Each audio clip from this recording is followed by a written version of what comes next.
Om Purnamadaha Purnamidam Purnat Purnamudachyate Purnasya Purnamadaya Purnamevavashishyate. Om Shanti Shanti Shanti. Om Brahmanandam Param Sukhadam Kevalam Jnanamurtim Dvandvatitam Gagana Sadrisham Tattvamasyadi Lakshyam Ekam Nityam Vimalamachalam Sarvadhi Sakshi Bhutam Bhavatitam Triguణarahit Sadgurum Tam Namami. Om.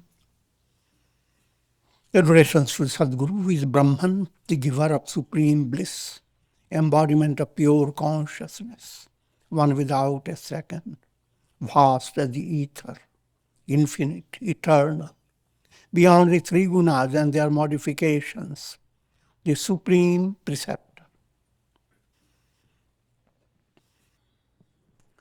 Yoga Vasistha, the Utpatti Prakarana, sections 104 and 105. Sage Vasistha continues, giving profound insight into the goal of life, this attainment of self-realization. There's nothing else to talk about.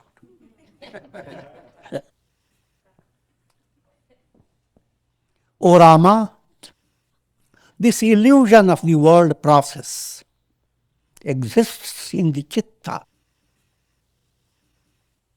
In order to enlighten you on this point, listen to the story of King Lavana. So interesting story coming, so prepare your ears.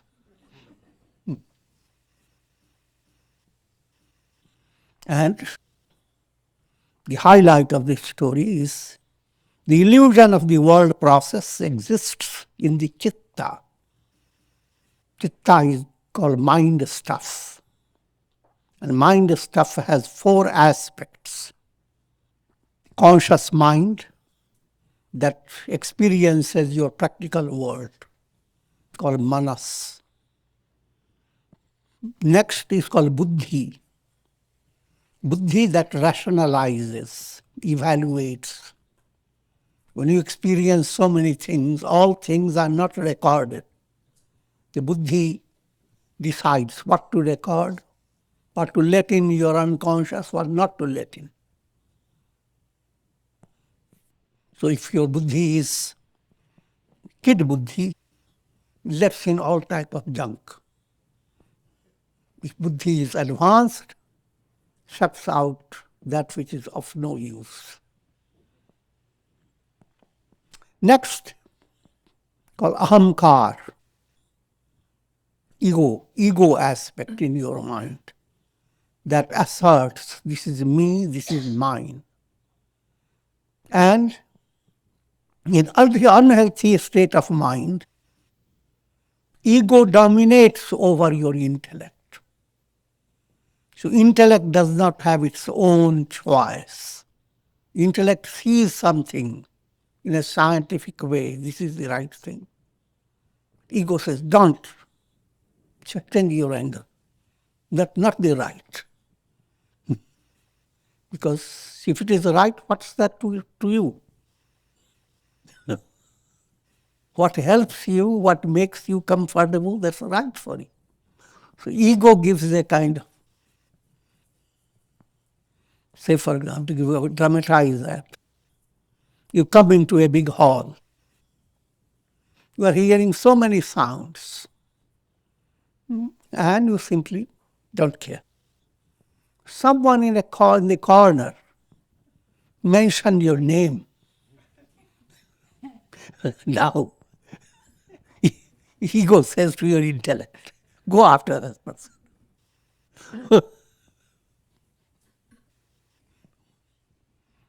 So ego and intellect relationship has to be well understood. And then the end result of all that you experience through your mind, intellect, and ego, recording goes into the unconscious. that unconscious state called Chitta. I also understand that in yogic literature, the word Chitta can be used simply Chitta, it includes all of it. Or it can be described in four aspected way. Antaḥkaraṇa chatushtaya, four aspects of your internal organ. All that you experience is on the basis of the four-aspected mind. And the four-aspected mind have the basic foundation, Chitta, which contains all the impressions. And to give you, for easy understanding of the story that's coming for you, think of your iPhone. Your iPhone is with a small I.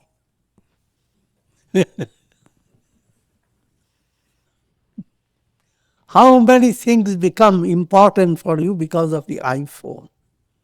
It can bring so many things from Alaska to New Zealand, from all types of knowledge, astronomy, astrology, and all types of things. Can bring you right in your hand. All that you are seeing into that is a kind of projection. Otherwise, your iPhone is just calm and quiet. Similarly, pure consciousness is your big iPhone, not the small I, big I. I am. That I am awareness brings about, holds all the experiences that you have as a soul moving from life to life. And all about it, every soul from bondage to release, all becomes projections sustained by the big iPhone. So just as you set your small iPhone, not a small, I'm talking about because of the small I, and quiet it and go to sleep. You can as well, you can do that only by enlightenment. Switch off all the projections.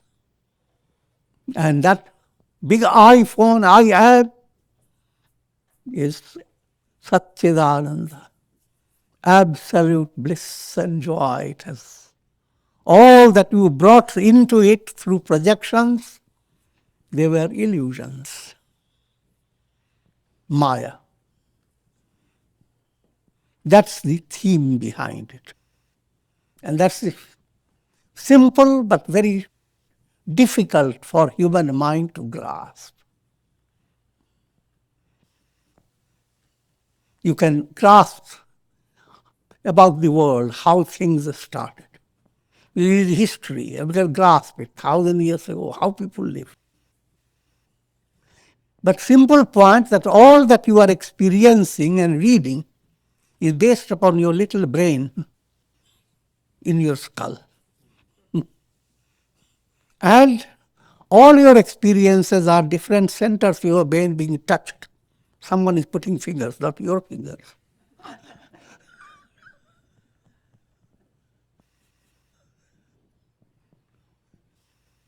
And that's all to it.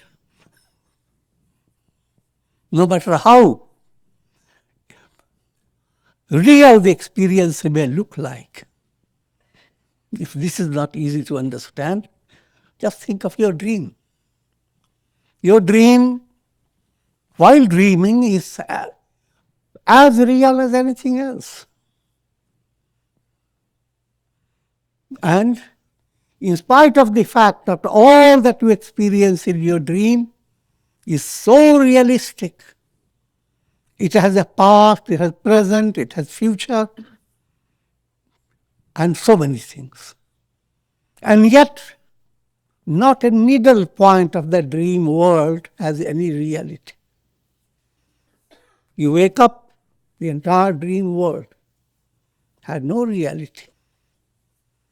Similarly, all that you experience, go to the hospital, you are rendered for surgery, rendered unconscious, and all the world moves away. You don't have to do that. Just go to sleep. The deep sleep, all the world goes away.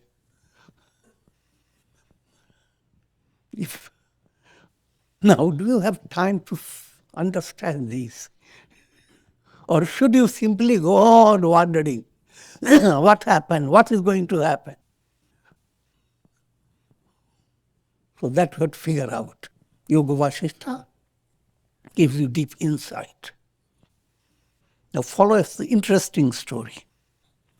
There is a country known as Uttar Pandava. This country was very prosperous under the rule of King Lavana. Lavana is an allegorical term for someone looking wonderful, a handsome personality, shining. Lavana is salt. If you have salt within you, you look better. The saltless, these are the relating to edible salt. It's allegorical. So that was King Lavana. This righteous king was a descendant of the famous King Harishchandra of ancient times. What Vasistha is leading Rama to understand, that Vasistha is telling the story of the solar race in which Rama was born. In other words, he is giving Rama the story about his great grandfather. And Lavana was that type of personality. He was endowed with generosity, humility, heroism, valor, and all the noble qualities that adorn an ideal king. His subjects were happy and contented. Even today, people of that country sing the praises of that great king. Having listened to it, don't go after looking for verifying the story. Because stories are given to give you a teaching, a moral, and that's important. Details are spicy of this story. One day when the king was attending to his daily duties in his royal court, a magician entered and approached the king. First point to understand, the king was very virtuous king, and therefore the whole divine plan behind every individual is to lead the soul to enlightenment. So if you are ready, a channel has to open for the soul to develop this passion towards the world and develop aspiration for God realization. Your virtuous deeds have become really effective if they promote that type of aspiration. But for the masses, virtuous deeds are to secure heavenly status. In heaven, you can have all things that you couldn't get on earth, and can go on eating them without being afraid of calories. Joking.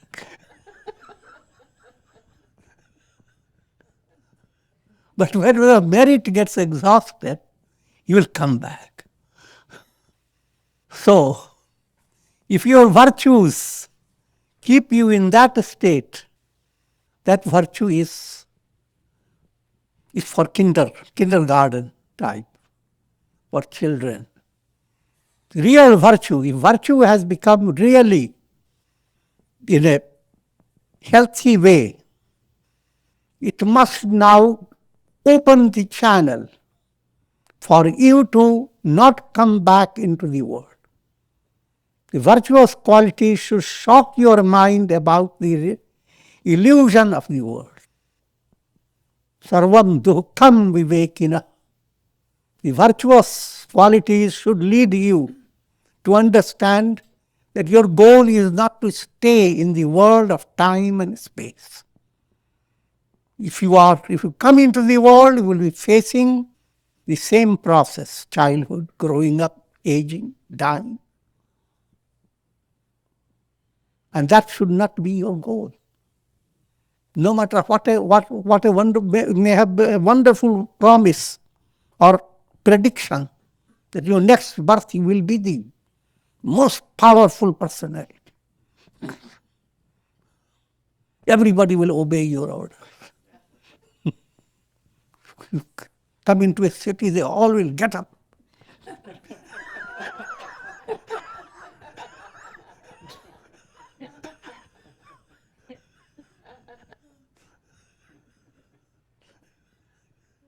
I'm joking, but that's very easy to understand. But when virtuous qualities lead you to a state where you switch your attention from finding your fulfillment in the world of time and space to attaining liberation, that becomes a challenging state. And that's what scriptures give you again and again. And what you read in the scriptures, that virtuous people find a time when they go through tremendous suffering. The moral to be received by the masses, that all their virtuous deeds led them to misery.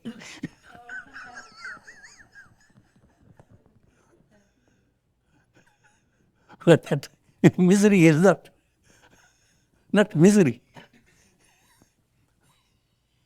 All your good studies leads you to examination, a trial. That's not a misery. Okay, without that now let's go through this story. So that's what now coming. The king was so virtuous. Now he is getting into the trial process. And he is going to go through a big transition. And his transition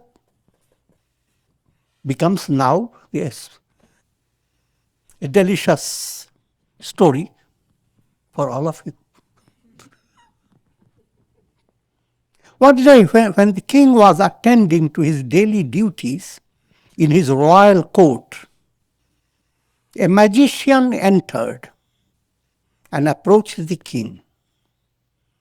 Bowing his head low in respect to the king, the magician said, "O king, allow me to show you the powers of my magic.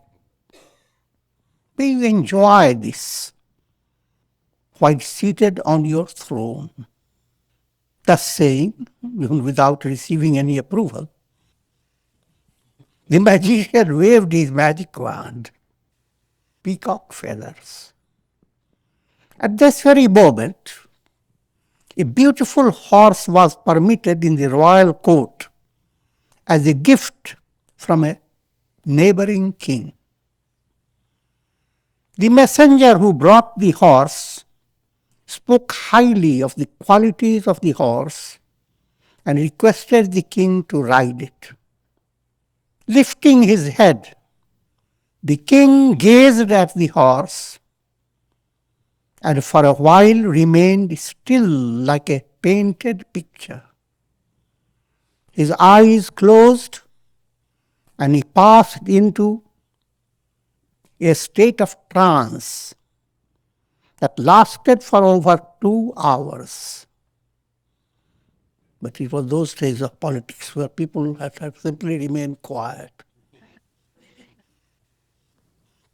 The ministers and other officers did not dare to awaken the king, but waited with deep concern. And then the body of the king shook, even like a mountain summit that trembles from a mighty earthquake. The king regained consciousness like the blooming of a lotus. And with a gentle whisper, he asked, "What country is this? Whose court is this?" The minister spoke words steeped in humility to comfort the agitated king and asked, "O king, we are deeply worried about your condition. Your mind is endowed with excellent qualities, and it is impossible for such a healthy mind to be disturbed by the magical influence of an ordinary magician. Please tell us your experiences during your state of trance. Where were you? 2 hours, quiet. They are now asking what happened. That you don't even recognize that, you don't see that this is your own palace. You are in your own court. What happened to your mind?" That again seems like a big story, but that's a predicament of every individual. Figure that out. As people age, there comes a time when all your realities suddenly escape, because they are dependent on your nervous system. I will lead you through. Negative picture, but no matter how much you avoid it, that's the reality of life. People coming to the close to departure from the world, that they don't recognize their own children nearby, people whom they loved so much. Look at them, who are you? And that's life. So what are we doing about it? We're securing everything, but we're not doing anything about that, which awaits everyone. And that type of insight must develop when you are growing with maturity. And it shouldn't be forgotten. It should be held within your heart that life you live is transient. And therefore, now come into scriptures and understand that this transience belongs to your lower self, your body, mind. It doesn't belong to you. You are the big iPhone.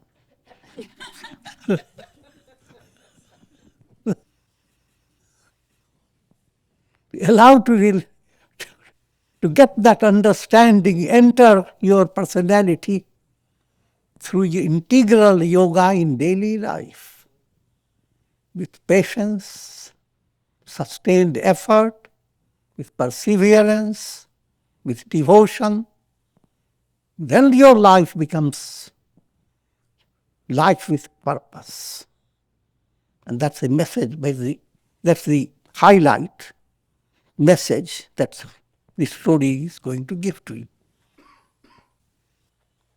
The king spoke, "O ministers and royal officers, even the mind of a wise man can be overcome by dream at times. Listen to my experiences induced by this magician." This is section 106. King Lavana tells his experiences during the state of his trance.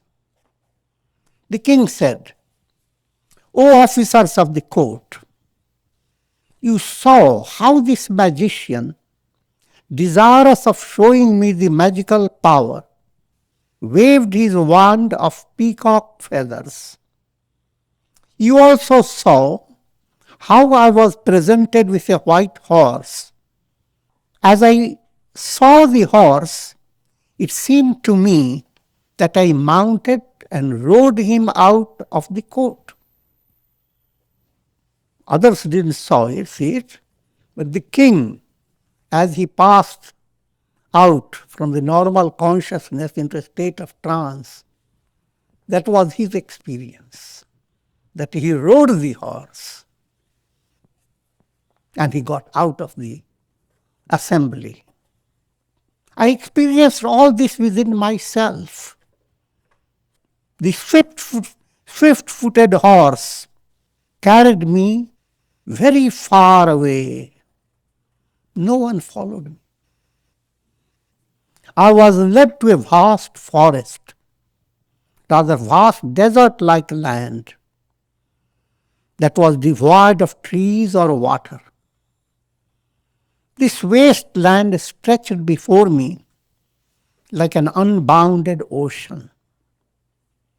With a sorrowful heart, I continued to ride the horse, and only with great difficulty managed to cross that vast desert. Then I found myself in a forest abounding with jamun and kadamba trees. Don't have to go into details. Beautiful trees with lush fruits. There were small fields of paddy cultivated by forest tribes. The horse would not stop, and in order to get off him, I clung to a tree branch and let the horse race on.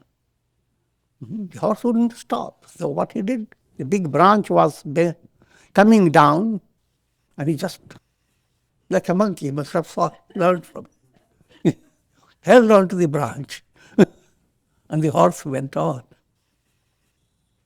I was so exhausted that I withdrew myself into the hollow of a tree and passed a cold, sleepless night. Because of fear, that miserable night seemed like a very long period of time. All that experience, that's on his own throne. People are around him, waiting for an answer. And this is not something difficult to understand. You go into dream. In the dream, your time-space concept completely changes. You may be seated on a chair in your dream in a little dilapidated house with a bigger story. How you have been deserted by your near and dear ones. And how your forefathers have lived. The whole story may be there, right there. And all that has happened within 5 minutes. You are on the bed within 5 minutes. You have gone to sleep and you are settled with a totally different time space. Understand that quality, that nature of your mind. And present world experience is exactly the same. It doesn't require big work of faith. All your experience is through your nervous system.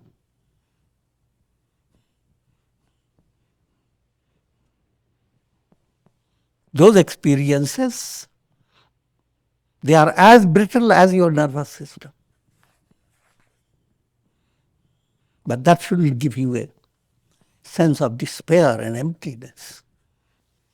It should give you that all these Maya that operates is on the basis of your real I am.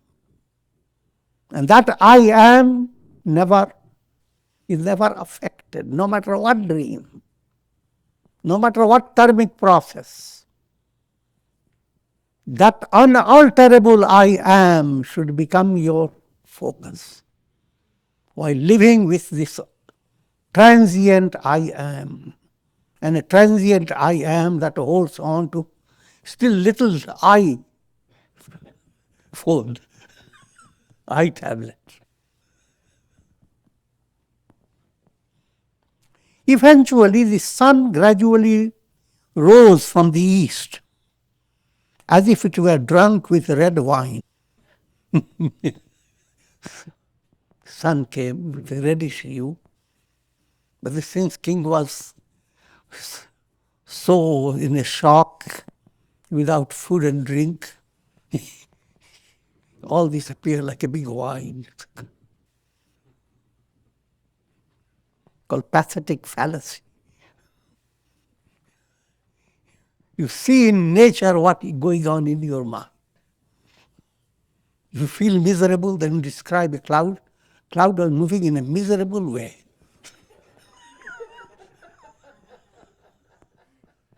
With big headache.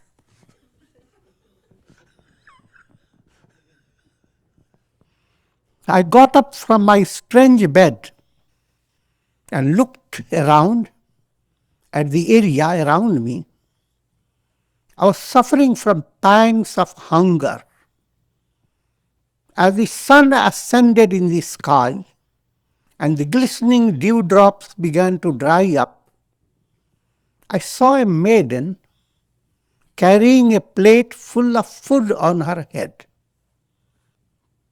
This is a lady of a wild tribe, young lady who was carrying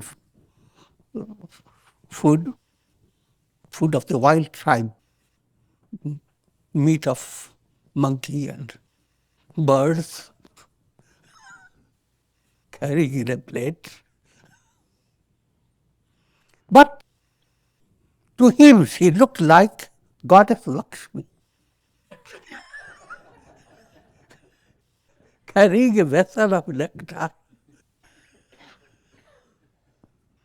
Coming down from the tree, I approached that forest-dwelling girl and said, "O lady, I have fallen into a miserable situation. Hunger burns in me like poisonous cobra. Please give me some food to satisfy my hunger." But the maiden wouldn't give me any food. When I continued to pursue her, even like a shadow at some distance, she said, "O handsome man, you are well adorned with golden ornaments. Know me to be a low-born Chandala, outcast, who feeds on the meat of horses and elephants." That was wrong.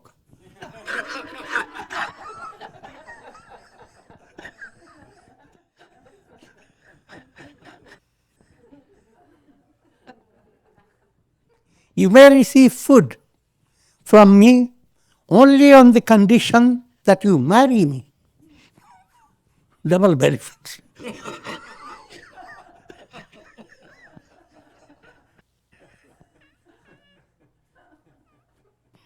Because people who are born of a low class, like me, do not give any favor to anyone else without receiving something in return. This is the definition of karma. Everything that you attain in the world has a karmic process. And whatever you attain is not real, but is a result of your action. This food I am carrying for my father, who is working in the field nearby. See how he is plowing the field with the help of oxen. So nearby there is a field, farm, and her father is with an oxen plowing the field. And this girl was the daughter carrying the food, elephant and horse meat, not beef.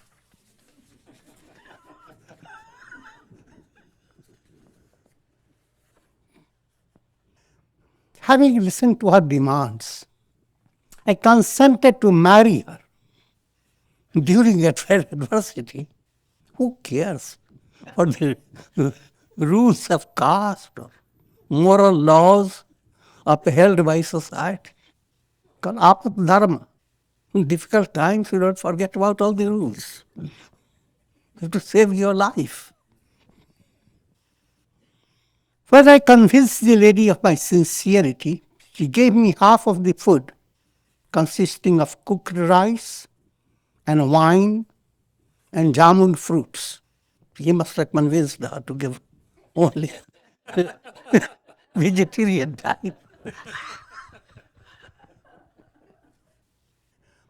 I ate, drank, and rested for a while. Then that lady of black complexion led me to her father, who was the ghastliest person he had ever seen.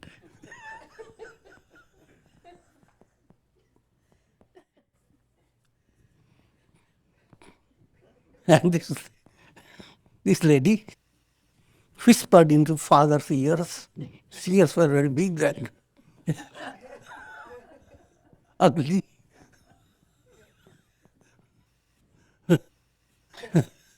That she has solved his big problem. Found a son-in-law for him.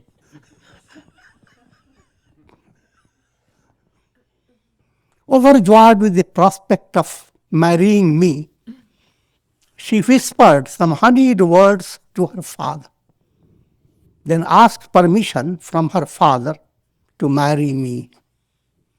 Her father then stopped plowing and, tying up the oxen, led us to his house. Father wanted to have more settled status. We three, the father, the king, and the girl, entered into a habitation of forest tribe. They're called bheels, where limbs of monkeys, chicken, and crows were all strewn around. That's what their luxurious world was. All swarming with flies. Atmosphere was a living hell. There I was led into a hut and made to sit on a plantain leaf, not those silken couch of the royalty, the plantain leaf. My would-be cross-eyed mother-in-law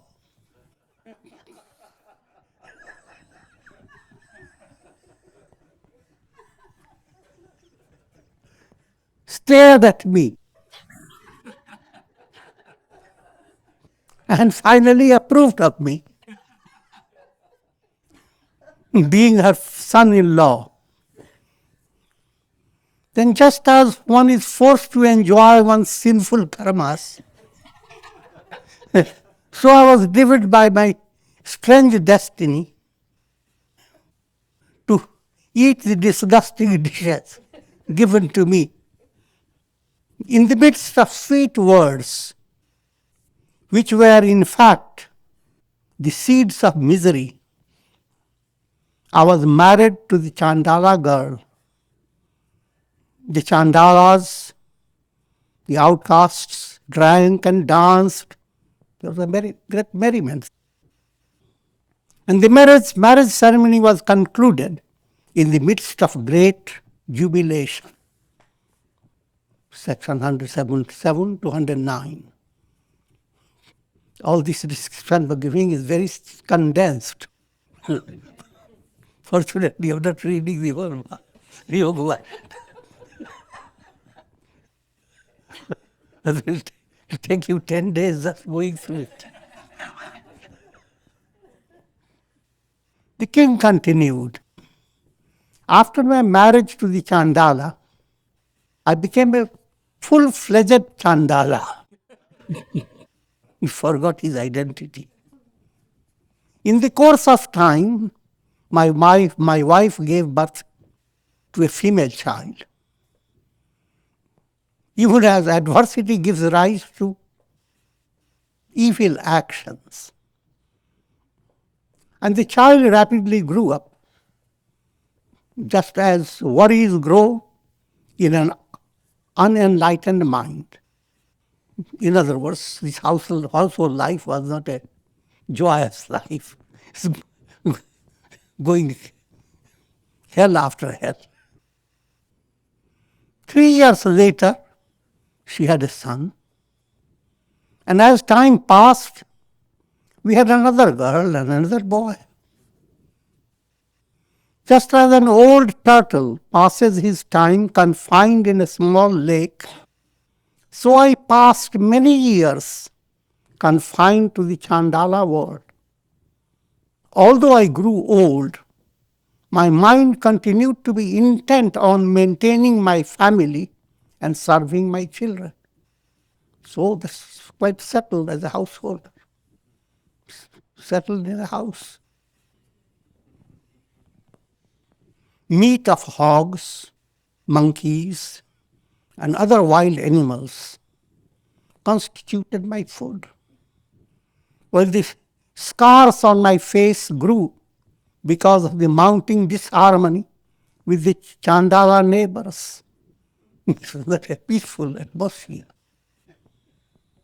And the constant bitterness of my wife. Once I had a terrible fight with my family because of the disgusting meat of a goat.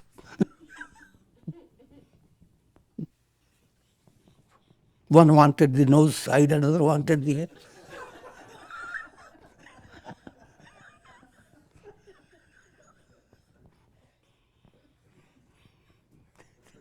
It's an allegorical parable of every soul in this world that is so transient. As I continued to perform my terrible duties day by day, I suffered from the extremes of cold and heat, buffeted by winds, burnt by the blazing sun, drenched in rains, chilled by the wintry weather. I advanced in age, and yet I continued to carry heavy burdens of wood on my head.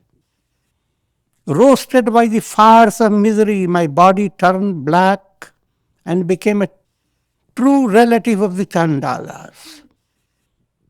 No longer endowed with royal dignity, no longer possessing the virtue of compassion, I became the very personification of a hellish cruelty. I passed away years like this, eating impure food, using gross and uncultured words, suffering from endless adversity, and living with the groups of Chandalas in the filthiest conditions possible. See, this is a trial. Because he has done good karmas.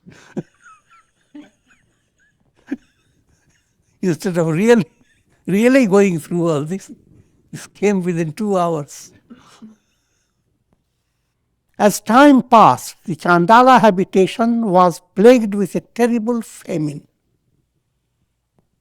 Not raining for a long time, green grass and luscious creepers were scorched by the fierce rays of the sun. Water was not to be found anywhere, and wild beasts roamed the forests, searching only for blood of their prey. compelled by the circumstances, leaving me behind my aged and debilitated father-in-law and other relatives. I, along with my wife and children, attempted to move out of that famine-stricken area. After traveling for a while under the blazing sun, we took rest under a palm tree, while my Chandala wife slept with two of her children. My eldest son, Prichala, asked with tears in his eyes, "Father, please give me meat for food and blood for drink. I'm dying of hunger." He repeated this again and again. Do I continue to say, "My son, there is neither meat nor blood"?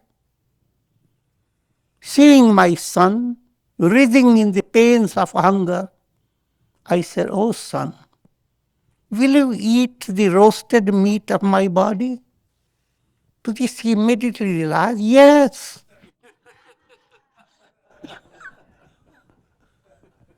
I will eat anything because I'm hungry. Desirous of putting an end to my hellish existence, I collected some pieces of wood from the forest and setting them on fire, I threw myself into its hungry flames. At that very moment, I began to hear the royal drums of the court and became aware of being awakened by you people who are my royal officers.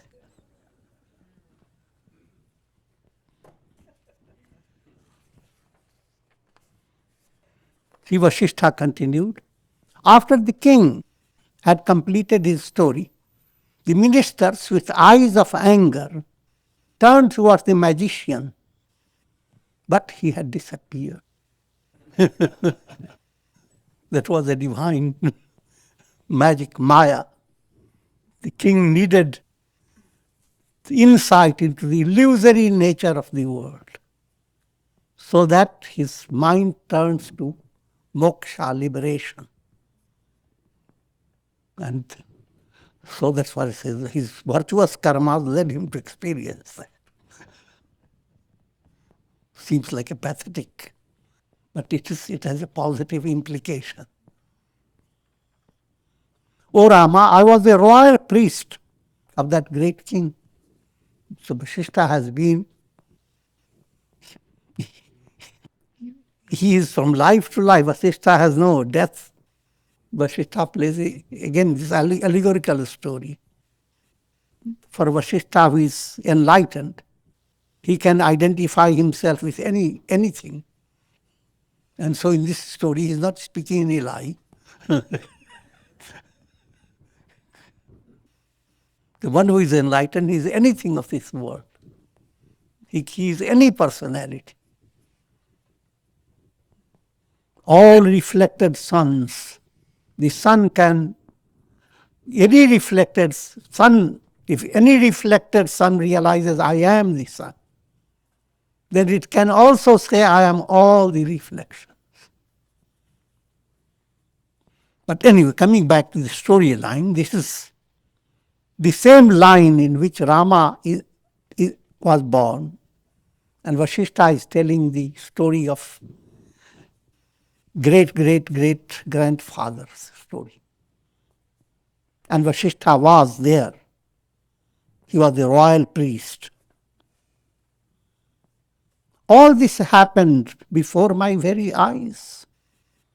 O Rama, the mind has veiled the nature of the self and has extended itself in the form of gigantic tree of the world process with its numerous branches, leaves, flowers and fruits. By taking recourse to wisdom, allow this mind to be rid of its vasanas, subtle desires, for the objects of the world. Then the purified mind will be enlightened by wisdom and will not hide the self. With the veil of illusion removed, you will discover your essential nature. Again, to give you just a simple way to understand, 3 great obstacles must be removed to be free of the world that is being experienced, which is mental projection. Those 3 are removal of mala, gross impurity, removal of vikshepa, subtle impurity in the form of subtle desires of the unconscious, and avarana, the veiling, the veil of ignorance. Mala, vikshepa and avarana. These 3 are in Kundalini, your navel center, your heart center, and your Ajna chakra. And during this Navaratri, these 3 were removed by Durga Devi removing mala,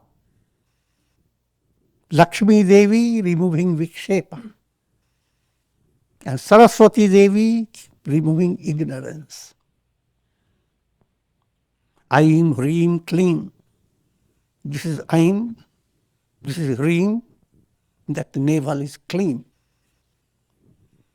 Chamundayai Viche. Cha is navel, Mun is your heart, Da is your Ajna chakra. And when these 3, Mala, Vikshepa, Varna, are removed, it is nothing but Brahman, the Absolute. Until then, there is world where King Lavana went on wandering. But the story has not ended yet. There will be more interesting parts. And we'll continue next time.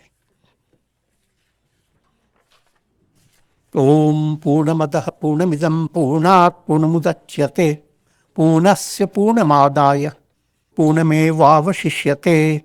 Om Shanti Shanti Shanti.